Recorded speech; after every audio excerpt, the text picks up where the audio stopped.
Welcome back to the channel, everybody. Giving you guys another weekly update on this tank. It's been a little over a week, been pretty busy with Mother's Day and a lot of activities.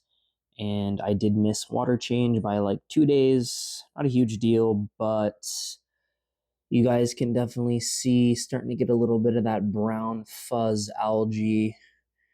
It's kind of taken over the tank, not tremendously. I'm not really removing a lot of it manually at this point. I am going to reduce the lighting a smidge and be a little bit more diligent on doing 50% water changes, considering there's still a lot of nutrients seeping from the aqua soil. I think this is it's got to be week 7 or 8. Um, Definitely going to add some Amano shrimp to this setup. Super low bioload, and they're very good at eating algae. So hopefully they will just start going to work. But I actually did do a small trimming on the plants in here.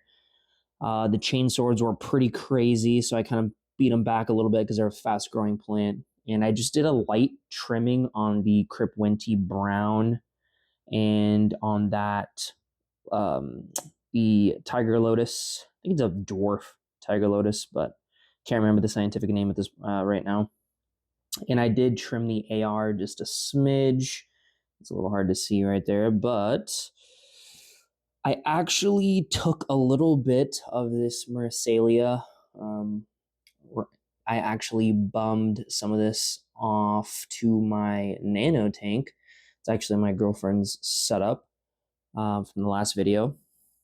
But the Crip Parva here, it's definitely starting to fan out a little bit more. It's looking a little more healthy. I'm kind of getting antsy. I might buy another pot just to plant it a little more densely, considering it will probably take about a year for that to carpet out, maybe more. It's a super slow growing plant. Anyone who pays a little bit more attention to detail from last week's video, the blue-green algae is actually subsiding quite a bit, and it's getting out-competed by this brown, like, fuzz algae. And that's kind of just attacking a majority of the plants on the tank at the moment. But that is this weekly update. Definitely seeing a little bit more growth on that needle leaf Java fern. It's like my favorite plant in the tank, so definitely excited to see that starting to perk up a little bit more. Any questions, drop them in the comments below. Thanks for watching, and stay tuned for next week.